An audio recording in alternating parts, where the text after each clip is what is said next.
Hi friends, ഇന്ന് ഞാൻ നിങ്ങളായിട്ട് ഷെയർ ചെയ്യുന്നത് ഏത് സമയത്താണെങ്കിലും നമുക്ക് വയറ് നിറച്ച് കഴിക്കാൻ പറ്റുന്ന നല്ലൊരു നൂഡിൽസ് ഓംലെറ്റിൻ്റെ റെസിപ്പിയാണ്. ഉണ്ടാക്കാനും എളുപ്പമാണ്, അതുപോലെ തന്നെ കഴിക്കാനും നല്ല ടേസ്റ്റാണ്. കുട്ടികൾക്കും വലിയവർക്കൊക്കെ ഒരുപാട് ഇഷ്ടപ്പെടുന്ന ഒന്നാണ് കേട്ടോ. അപ്പോൾ ഇതെങ്ങനെയാണ് ചെയ്യുന്നത് നോക്കിയാലോ. ആദ്യം തന്നെ നമുക്ക് ഒരു പാത്രത്തിൽ വെള്ളം തിളപ്പിച്ചതിന് ശേഷം നൂഡിൽസ് അതിലേക്ക് ഇട്ട് കൊടുക്കുക. നൂഡിൽസ് ഒന്ന് വേവിച്ചെടുക്കണം, എല്ലാവർക്കും അറിയുന്ന കാര്യം തന്നെയാണ്. അപ്പോൾ ഇത് നന്നായിട്ടൊന്ന് വെന്തതിന് ശേഷം നമുക്ക് ഈ വെള്ളം ഒന്ന് വാർത്ത് കളയാം. അപ്പോൾ നൂഡിൽസ് ഒന്ന് വേവിക്കണമെന്നും കൂടുതൽ പറയേണ്ട ആവശ്യമില്ല, ഏത് കുട്ടികൾ വരെ ചെയ്യുന്ന ഒരു കാര്യമാണ്. അപ്പം നൂഡിൽസ് നന്നായിട്ട് വന്നിട്ടുണ്ട്. അപ്പം നമുക്കിത് വെള്ളം ഒന്ന് വാർത്ത് കളയാം കേട്ടോ. വാർത്തതിന് ശേഷം നമുക്കിതിലേക്കുള്ള സ്പൈസസ് ഇതിലേക്ക് ചേർത്ത് കൊടുക്കാം. അപ്പോൾ അതിൻ്റെ ആ ഒരു സ്പൈസസ് മാത്രമേ ഞാൻ ചേർക്കണുള്ളൂ. നിങ്ങൾക്ക് വേണമെന്നുണ്ടെങ്കിൽ എക്സ്ട്രാ അതിലേക്ക് മുളക് ക്രഷ് ചെയ്ത് ഇട്ട് കൊടുക്കുക, അതുപോലെ വേറെ എന്തെങ്കിലും മസാലകളൊക്കെ വേണമെങ്കിൽ ചേർത്ത് കൊടുക്കാം. ഇനി ഇത് നല്ല പോലെ ഞാനൊന്ന് മിക്സ് ചെയ്തെടുക്കുന്നുണ്ട്. അതിൻ്റെ ആ ഒരു സീസണിങ് ഓയിൽ ഇതിലേക്ക് ചേർക്കണില്ല കേട്ടോ, അത് ഞാൻ സെപ്പറേറ്റ് മാറ്റി വെക്കുകയാണ്. ഇനി നമുക്കിതൊന്ന് മിക്സ് ചെയ്തിട്ട് ഒരു സൈഡിലേക്കൊന്ന് മാറ്റി വെക്കാം. അപ്പോൾ ഒരുപാട് പണിയൊന്നുമില്ല, നൂഡിൽസ് പെട്ടെന്നൊന്ന് കുക്കാക്കി എടുക്കുക. ആദ്യം ഇത്രയും നമ്മൾ ചെയ്യേണ്ടുള്ളൂ.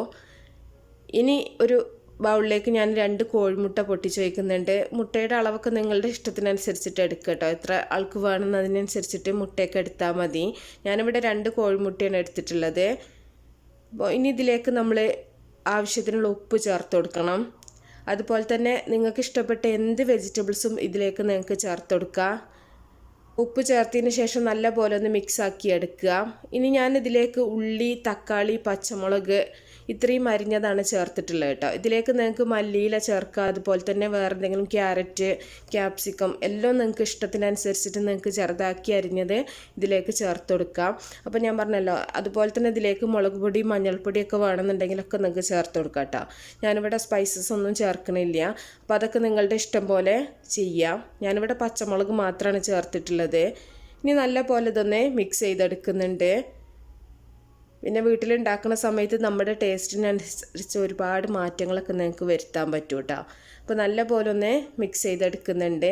ഇനി നമ്മളൊരു പാന് ചൂടാക്കിയിട്ട് ആ ഒരു സീസണിങ് ഓയിലാണ് ഇതിലേക്ക് ഒഴിച്ചു കൊടുക്കുന്നത്. അപ്പം നമുക്ക് ആ ഒരു ഓംലെറ്റിന് ആ ഒരു നൂഡിൽസിൻ്റെ ആ ഒരു ടേസ്റ്റ് കിട്ടാൻ വേണ്ടിയിട്ടാണ്. ഇനി കൂടുതൽ ഓയിൽ വേണമെന്നുണ്ടെങ്കിൽ കൂടുതലായിട്ട് എക്സ്ട്രാ നിങ്ങൾക്ക് ഓയിൽ ചേർത്ത് കൊടുക്കാം. ഇനി ഓയിലും ചൂടായി വരുന്ന സമയത്ത് നമ്മൾ അടിച്ചു വെച്ചിട്ടുള്ള മുട്ടയുടെ ആ ഒരു മിക്സ് ഇതിലേക്ക് ഒഴിച്ചു കൊടുക്കുന്നുണ്ട്. എന്നിട്ട് പാനിൽ നല്ല പോലെ ഒന്ന് പരത്തിയെടുക്കുക. ഇനി നമ്മളിതിൻ്റെ മുകളിലായിട്ട് നമ്മൾ വേവിച്ച് വെച്ചിട്ടുള്ള നൂഡിൽസ് ഒന്നായിട്ടൊന്ന് നിരത്തി കൊടുക്കുന്നുണ്ട്. അപ്പോൾ അത് മുഴുവനായിട്ട് വെക്കണം എന്നുണ്ടെങ്കിൽ അങ്ങനെ ചെയ്യുക, അല്ലെങ്കിൽ ഒരു 2 ഓംലെറ്റിന് വേണ്ടിയിട്ടുള്ളതാക്കിയിട്ട് പകുതിയായിട്ട് നമുക്ക് ചെയ്ത് കൊടുക്കാം. ഇനി ഇതിൻ്റെ മുകളിൽ ഞാൻ പറഞ്ഞല്ലോ, നിങ്ങൾക്ക് ഉണക്കമുളകൊക്കെ ഒന്ന് ക്രഷ് ചെയ്തിട്ടൊക്കെ ഇട്ട് കൊടുക്കണം എന്നുണ്ടെങ്കിലൊക്കെ അങ്ങനെയൊക്കെ ചെയ്യാം കേട്ടോ. ഇതൊന്ന് അടച്ച് വെച്ചിട്ട് നമ്മൾ ചെറിയ തീയിലൊന്ന് വേവിച്ചെടുക്കണം. വളരെ പെട്ടെന്ന് തന്നെ ആയി കിട്ടും, നൂഡിൽസ് ഓൾറെഡി വേവിച്ചതാണ്, മുട്ട പെട്ടെന്ന് തന്നെ ആവുമല്ലോ. അപ്പോൾ നല്ല ടേസ്റ്റാണ്. നമുക്ക് രാവിലെയൊക്കെ വേണമെങ്കിൽ അങ്ങനെ കഴിക്കാം, ഉച്ചക്കാണെങ്കിലൊക്കെ കഴിക്കാൻ പറ്റും. അപ്പോൾ എല്ലാവരും ഉണ്ടാക്കി നോക്കുക. ഇഷ്ടപ്പെടുകയാണെങ്കിൽ ലൈക്ക് ചെയ്യുക, ഷെയർ ചെയ്യുക. അപ്പോൾ നല്ല റെസിപ്പികളൊക്കെ ആയിട്ട് നമുക്ക് അടുത്തൊരു വീഡിയോയിൽ കാണാം. ഓക്കേ.